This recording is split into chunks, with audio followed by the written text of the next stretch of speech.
The S&P forecast keeps India's GDP growth at 6% for the fiscal starting 2023 to 2024. India's economy continues to be a matter of much discussion.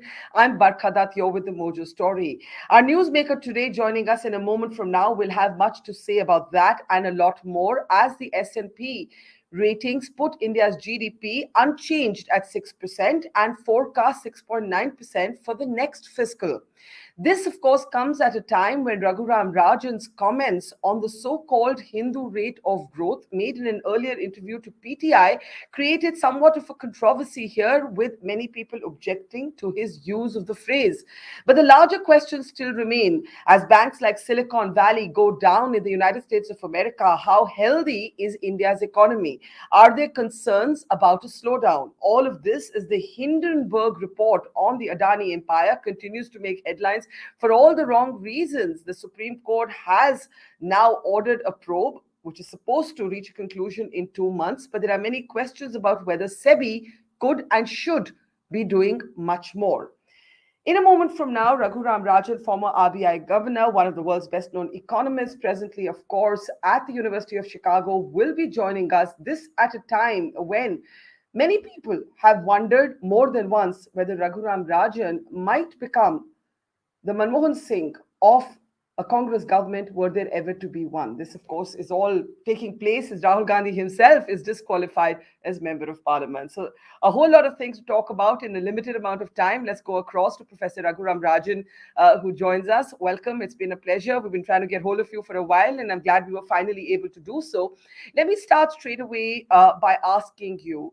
Uh, to react to the kind of furor your use of a 1970s phrase, the Hindu rate of growth, caused. You are obviously using a colloquialism, which has been in practice in a kind of shorthand sort of way to talk about a slow rate of growth. And there was a lot of anger about the choice of words. Were you surprised by the kind of anger that evoked? There's a lot of silliness in public debate today, and you have to overlook the noise that is generated.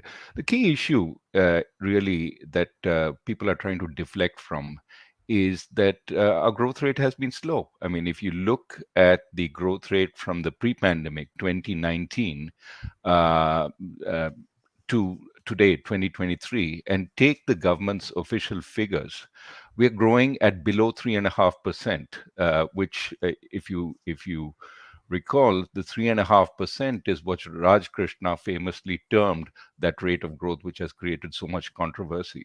So we're really, the concern is that our growth rate has slowed considerably. If you look at, the G20 countries, look at the pre-pandemic rate of growth for all of the G20 countries, and then look at their growth during the pandemic and see how much have they underperformed the pre-pandemic rate of growth. I'm taking 5-year averages pre-pandemic, and you will see India is at the bottom. So if you look at the past, we don't look good. Now, of course, the future is uncertain.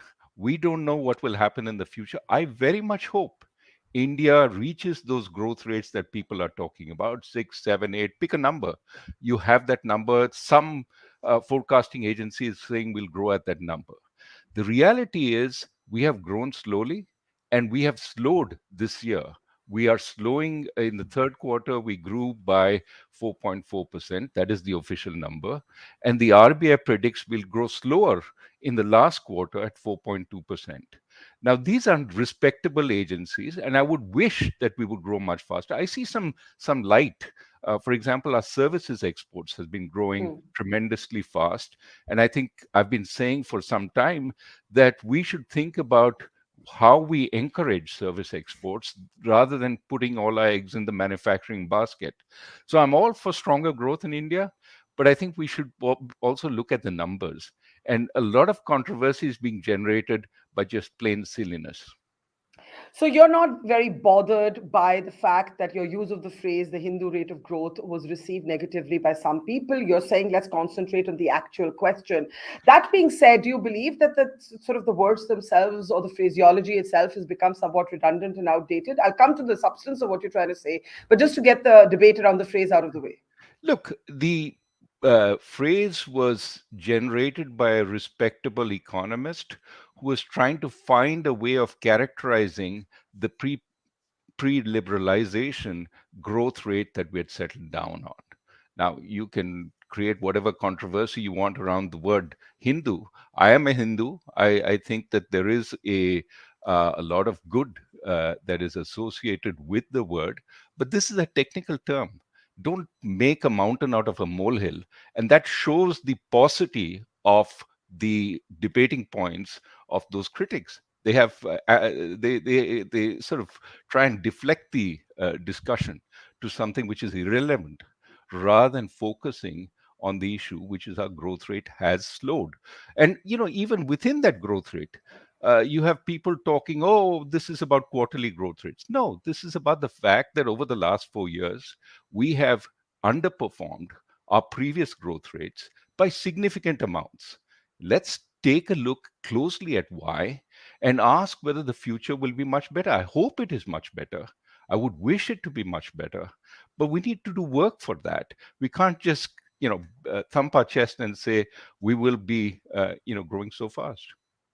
So let me, in fact, that was going to be my follow-up question, that beyond the phrase itself, the argument made against your concerns was that you had zeroed in on one quarter, that when you spoke about growth slowing down to 4.4, you were really talking about the third quarter. When you look at the projections that are coming in, whether from the RBI, the S&P, or any other agency, it's all pegging the Indian growth story at somewhere between 6 and 7%. Yeah. Is that terrible? It's not terrible. It's good if we reach it. It's all hope and expectation. If you look at sensible economists, they will look at the fact that over the last 4 years, we have grown below 3.5 and say, we have to do a lot more to grow faster. We've done the pandemic rebound. So, some of that spectacular growth rate that we had was after spectacular downfalls in growth. So, you have to look at both together. And what has been happening more recently is we've had some of the rebound. A lot of growth came from services in this current fiscal year, but now what is happening is we are seeing a slowing. We are seeing a slowing in manufacturing, and services we would hope would continue to pick up more strongly. But it is a hope. And the question is, what does the future look like? I mean, people are extrapolating. I think the sensible economists, people like J.P. Morgan, that I pay attention to, are nowhere near the 7 and 8% that people are talking about. They're very worried about downside risk, not just from within India, but from outside India. Hmm. So the Standard and Poor's sort of forecast that's come in just today, that keeps the 6% unchanged for fiscal 24 and 6.9 for the year after, you're not in agreement with that? No, I'm saying there's a lot of uncertainty. I would want us to not take growth rates for granted. I used to run the world's premier forecasting organization, which was the IMF's Economic Research Yeah. Department. And I know how these forecasts are made. Uh, Sometimes they make astrology look respectable. So I think that we have to be a little careful taking all this into account. I mean, there was, when I talked about these growth rates, there was a lot of, thumping on the table. We will prove him wrong with, this analysis and that analysis. And that's all bogus. A lot of this analysis is not worth the paper it's written on. We're all sort of putting our finger in the air and falling. I mean, how do we know how the Western world is going to slow down? What effect will that have? What happens if oil prices take a hike rather than fall Hmm. because there is further developments in the war?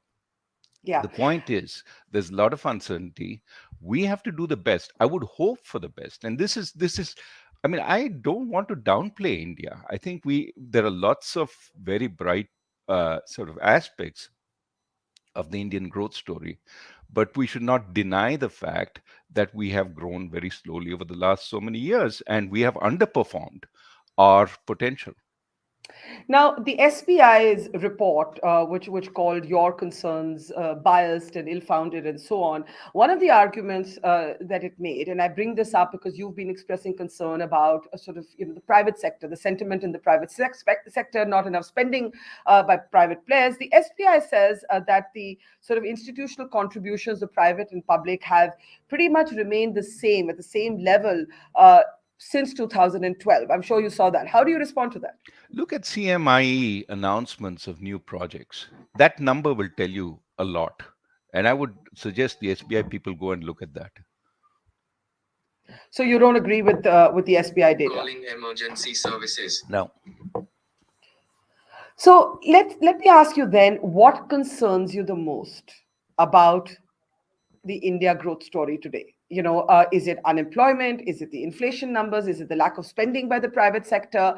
When you look at the sort of the sequential growth story and you say that, look, this is slowing down. This is slowing down, and you're not convinced by the 6 to 7% forecast numbers that are coming in. What concerns you the most? well, the part of the problem is Indian data. We need much more reliable data. But of course, the unemployment data the CMI puts out is a source of concern.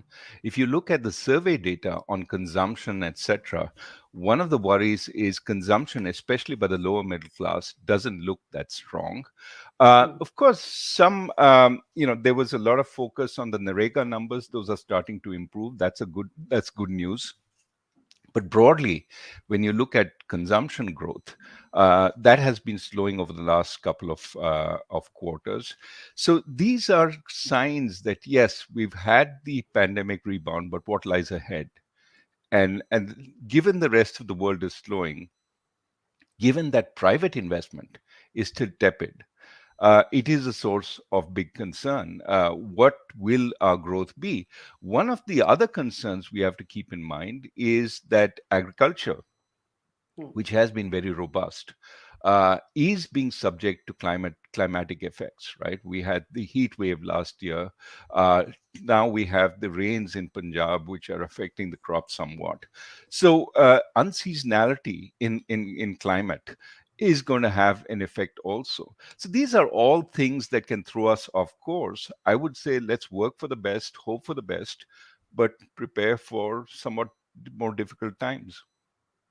A number of Indian commentators point to sort of the troubles in the banking sector globally, the Silicon Valley Bank, what's happening with Credit Suisse, and say that, look, India, to that extent, is still kind of holding its economic center. We've not had giant sort of banks go down in the way that we've seen happen with SVB. Do you agree with that argument? And do you think the Indian banking sector is insulated from the kind of troubles we've seen with the Silicon Valley Bank and Credit Suisse? I think, yes, for the most part, the Indian banking sector is insulated. It doesn't have that much of a foreign exposure. And so, even if things become worse in those areas, I think India is protected. That said, we've had our share of bank failures in the past, so we can't sort of reduce our vigilance. We have to be very careful. Let's talk about something that you've had some comments on. It's a political hot potato, but there's also a very key question about market manipulation, about the role of the regulator, SEBI. I'm talking, of course, about the controversy around the Adani empire. Now, we have a probe. Do you think SEBI has done enough? You've been calling for SEBI, for example, to get to the bottom of who owns the four funds that have placed more than 90% of the $6.9 billion in Adani stocks, right? When you look at how the Adani issue has been handled here and the questions it raises about SEBI intervention, market management, market transparency, what are your thoughts? Well, I think the wrong way to phrase this is as an attack on India. I Right. think we have to distinguish the company and or the companies from India itself. The India story is separate and is a positive one. I think as far as those companies go, there are some very strong businesses there, but there's also a lot of murky trading that has been going on, and it is important to find out who's been initiating this trading, and is it by entities that are going against the laws of the land? That's And what do you something. think? That's And what do you something. think? I don't know. That's something the regulator has to get to the bottom of, and I think that not doing so creates far more suspicion, not just in India but across the world, that things are not above board. So it's important to not just say we don't know, but to say we will find out and to get to the bottom of that. So here's my question. You know, in this Adani debate, one of the points that's been repeatedly made in India is that the Hindenburg sort of institute, as it were, they're shorting companies. They're looking to make a profit by shorting stocks, and because they have a commercial benefit, they can't or they shouldn't be taken seriously because they have a motive. They have a motive to pull stocks down. Do you see any merit in that logic? Even when I was talking to former SEBI chairman UK Sinha, he said that there have been some valid points raised by Hindenburg, but he wasn't entirely convinced about their credibility. No, I think Hindenburg is obviously trying to make money, but they would be silly to make money where they have no chance of success. Hmm. So clearly, they're focusing on an area where they think that their investigation will affect people's minds and may bring out some truth that they're trying to get at, and that will then verify their shorts and enable them to make money. So the fact that they're motivated by money doesn't necessarily imply that all that they're saying is wrong. It doesn't, of course, imply all they're saying is right, but they would be silly to go up against an entity where they're sure to fail because they're just a pack of lies. So in that sense, I would say certainly it makes sense to pay attention to the report, to take it seriously, but not to take it as the gospel truth. You need to investigate it. What leaps out at you? You had in particular commented on why SEBI is unable to get to the bottom of what could be purportedly shell companies based out of Mauritius. Like I mentioned, the four funds, the ownership is hazy, and they've parked most of their money in Adani stocks. Do you believe that SEBI has done its job in how it's responded, at least based on publicly available information on the Adani issue? Well, I think the Supreme Court has given it some time to get to the bottom. I hope it does get to the bottom, and I hope those findings are made public. And so far, do you think that this demand has become highly politicized, the demand for a JPC? Do you think that would get to the bottom of it? Or do you think the Supreme Court monitored probe is quite enough to do so?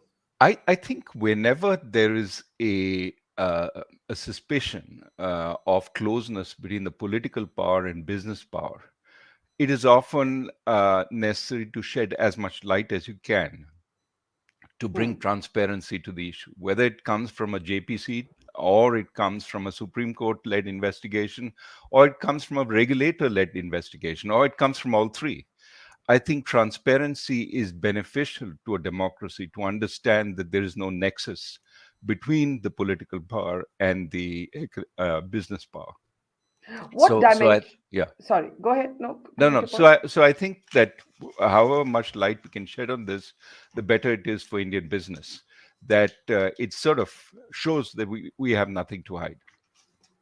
What part of the Adani story, so far as you've been able to follow it, basis what we know? For example, even today, the Adani stocks have tumbled because of a report that suggests that they didn't really prepay their loans. What part of everything you've seen thus far disturbs you the most? Is it the suggestion of political proximity? Is it the suggestion of tax manipulation? Is it the suggestion of money laundering? There's been that suggestion also of moving money between private and public entities. What disturbs you the most? Well, let me put it this way: every business person has the right to be successful, has the right to grow fast, and not have aspersions cast on their growth.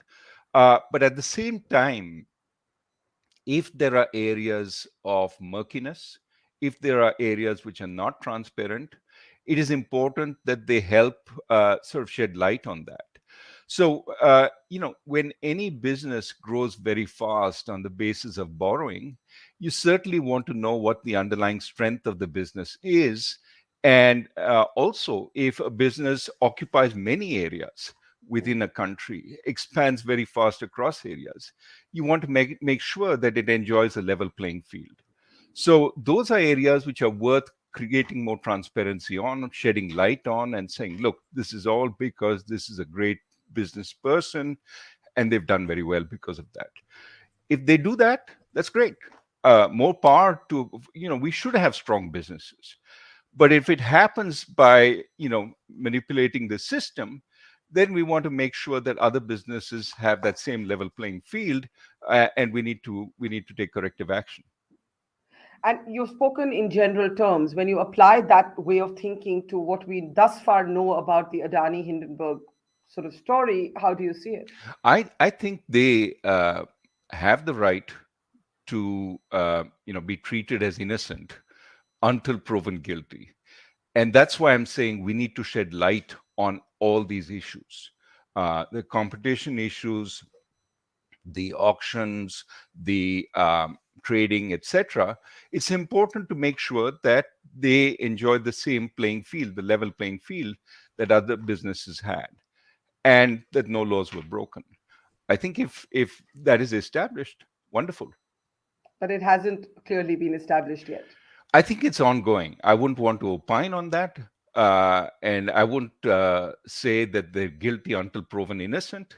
I think the basis is you're innocent until proven guilty, but there are places that we need to investigate to move us further along on this. Now, when you were RBI governor and even afterwards, you have often linked the health of India's economy, the sort of pace of development, with other sort of qualitative, more normative sort of measurements like the quality of democracy, the health of institutions.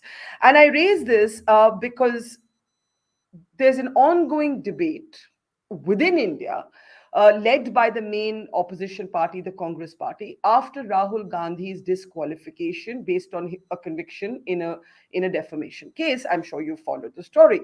As somebody who has interacted with Rahul Gandhi, who has joined at a moment his Bharat Jodo Yatra, how do you see his disqualification? How do you see the debate around democracy that is generated? Well, I think let's go beyond personalities here to go to principles, right? I think in this disqualification, as well as the conviction, I think there are two very important issues that we all should be thinking about. I mean, it is a tragedy for India if free speech is curtailed, and we're seeing a constant erosion of this space. This judgment is a kind of wake up call. If someone can be convicted and sent to jail for 2 years for a few offhand words in a speech, you have to start worrying about who will dare speak up in public. And we Indians absolutely need to be able to speak up, whether it's to protest against a local corrupt tehsildar or whether it's to put forward a different vision of India from the dominant vision. We need that debate. And time and again, we see if you have the powerful sitting in their own echo chamber and hearing only applause, they take wrong decisions. They have no means of hearing what they're doing wrong and to course correct. So the lack of free speech will worsen the quality of government and hurt development and growth. And I think the sooner a high court reviews and reverses this judgment, the better it will be for India. So that's number one. The second, I think, is the tragedy of the disappearance of decency, of mutual respect in the way that politicians treat each other. They should be trying to debate each other to prove they have better arguments. Instead, we see them trying to shout down their opposition, to expel them from parliament, to investigate and jail them. And this really is very worrisome for the future because it spells the end of any form of cooperation between the government and the opposition on issues of national importance. And we have plenty of them, as you well know. It also means the stakes for the government of staying in power go up exponentially for fear of what will happen otherwise. And that, of course, is terrible for democracy if you try and hang on to your seat by every means possible. No matter what you think of the personalities involved, these are very concerning developments. And I hope that many more Indians, will raise their voices against them. No matter what our party affiliation, we should be concerned with, regardless of whether we like the BJP or the Congress. This is an Indian issue, not a party issue. Yeah, you make the point that the conviction itself for making a speech is problematic when seen in the context of free speech, but the disqualification, the government would argue, is just following the law. A law, ironically, the Congress government tried to change through an ordinance that Mr. Gandhi himself did not agree with. There are multiple ironies there. But when you look at what's ongoing, what concerns you the most? The breakdown of civility between government and opposition, the fact that someone can make a speech and just find themselves out of parliament. It raised Rahul Gandhi. Tomorrow it could be a BJP minister. What concerns you the most? Well, as I said, I think the reality is that even the expulsion from Parliament. Forget the technical details, right? I mean, the question is when the judgment was suspended for 30 days for appeal. Was it really necessary to kick him out? I don't know. I'm not an expert on these issues.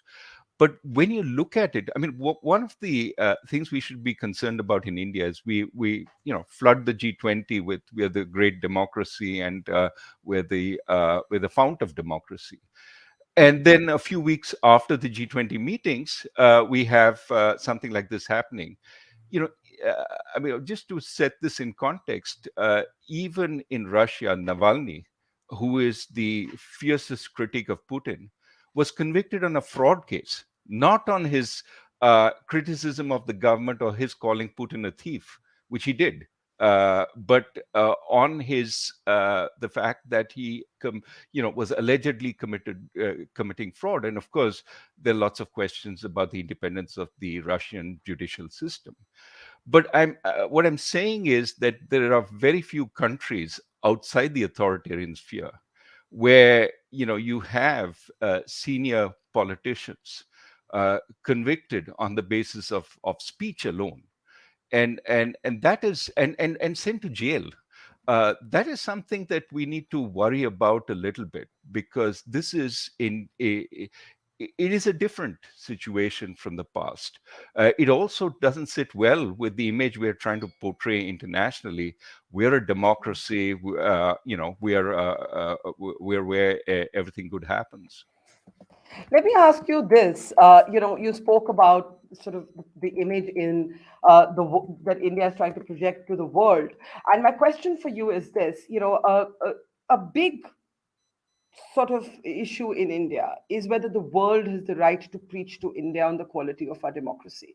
And I raise this because, you're someone who's held on to your Indian citizenship, even as you've built a professional life outside of India.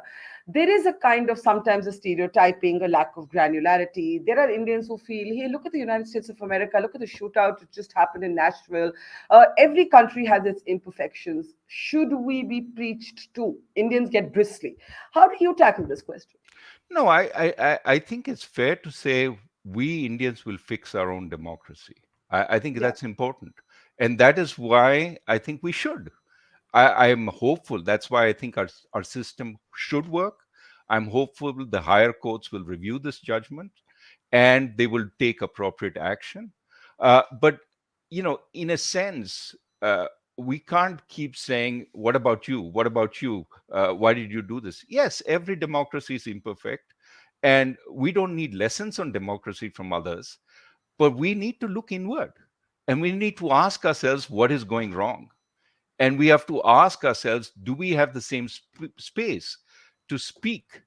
Do we have the same space? What if posters for a particular party, or posters that criticize the government lead to arrest? I mean, is that a good development? So we need to look inward and say, are we on the right track? And if we're not, we should course correct. And that's why I'm not saying the Americans should tell us what to do. I'm saying the Indian people should be concerned about this because it affects their future. And it's not just some hypothetical free speech which nobody really cares about because I'm not going to go outside the house and talk. It affects our everyday life because that kind of problem sort of goes down to the level where we are going to be interacting with officials, government officials. As I said, the local tehsildar can be very different if he believes that he has nobody to answer to. And so free speech is what keeps government in check, and we need to understand that. And it's not just politicians out there, it is us who will be affected. But it is uh, at the micro, it is our daily interaction. At the macro, it's the quality of our government. And if we don't have criticism, if we don't have, as we started this program, questions about the growth path that is being projected, all is wonderful, be happy, we're going to grow at 6 and 7%. if nobody's asking questions about that, we get convinced by our own echo chamber, and we don't take the necessary action to recognize that there are people hurting in the lower middle class. They have had a very bad last 3 years, a bad pandemic. They've not, had the jobs that they would want, and their consumption is not at the level that we think a growing country with all the strength should have. And so we're not really working on the things that matter, and that is problematic. Eventually, people wake up and take action, but we've gone off track a long way before that happens. And that, to my mind, is why we need free speech, why we need criticism, and why the critics shouldn't be shouted down and hounded out. Now, I have a couple of minutes left, and I have to ask you something you're asked again and again, but I think people keep thinking you'll change your mind. Your walking with Mr. Gandhi during the Bharat Jodo Yatra was seen by some people as a kind of, not just a sort of picking of sides, as it were, but maybe a precursor to your coming back or coming to India in a fuller public role, or if not coming back to India, certainly taking on a more formal political role. Is that something you've considered? You know, many years ago, I remember asking you this, and you said, my wife would kill me. It's been many years since. Does she feel more favorably about it? Do you feel more favorably about the idea of your being in politics? No, no. I mean, she's of exactly the same opinion. So let's, put that on the shelf. No, the real. I feel very concerned about India. Why do I? You get a lot of flack from the troll army. I get a tremendous amount of flack from the troll army. Why do I keep talking, even though every time I talk, they find some sort of side issue to deflect what I'm saying? Because I care about India. I care very much about the idea of India that I grew up with. It had a lot of imperfections. I think we're fixing many of those imperfections. But I also think there were some fundamental truths there that we need to preserve. The idea of democracy in India. We could be a beacon for the rest of the world. I think we will be a beacon if we make the course corrections that we need to make. And I want to keep speaking out. These are the course corrections we need to make, because we have the potential to be a great power, but not just a great power in strength, a great power in showing that we have ideals, we care about them, and we will live up to them. And that is something very few countries can do. But I think we can do it. But we need to work on it. And that's why we need people like you to keep sort of, hitting at the system and saying, hey, you're not doing it right. We need to do it better. And that, to my mind, is how India will progress. Will your speaking out ever go sort of further into a more formal role in public life again? The future is, as I said, very, very uncertain. But what I really want to do is use the tools I have, which is my ability to write and my ability to speak, and that's the best I can do. And our philosophy basically says, do the best you can, and see what happens. And I'll tell you one thing about trolls from experience. What really gets them is when they can't get under your skin. So that's something, earlier I would argue with them, and then I realized they weren't even interested in their argument. One economic question before we let you go, since we're on the subject of you and Rahul Gandhi. There was that conversation that the two of you had. And I remember that talking about GDP at that time, you said we'll be lucky if we get to 5% in that conversation. It's been a while since that conversation. Where would you realistically peg your expectation for India's growth? So let me tell you, I follow very few economists, but there are some I follow closely because I think they're very sensible, and they're not swayed by the desire to impress or to influence. And I think those currently would peg India around 5. Okay, but when I look at the outside world, and I see the deteriorating conditions, we will probably have a recession towards the end of this year in the United States. Whether the Fed does it, or whether the financial sector does it, something could give by the end of the year if we're going to get growth. We have to get growth down to slow inflation, but it could come via the Fed, or it could come via the financial sector. So that will impinge on India also in some ways. Commodity prices going down will be beneficial, but exports going down will not. So given all that, I say, well, 5 is aspirational at this point. Of course, there are lots of numbers. The IMF says 6 plus. Again, I'm not sure that they have a strong track record over the last few years. And I look at some of the ones that I follow who have a good track record, including, the RBI. And I say, well, we should be careful. All right. With that health warning, we'll let you go now. Raghuram Rajan, always a pleasure. Take care and have a great day. Thank you. Thank you. Bye-bye. It's great to see you here. Thank you for watching our work. If you haven't subscribed yet, don't forget to click the bell icon and subscribe to Mojo Story and support independent, robust journalism.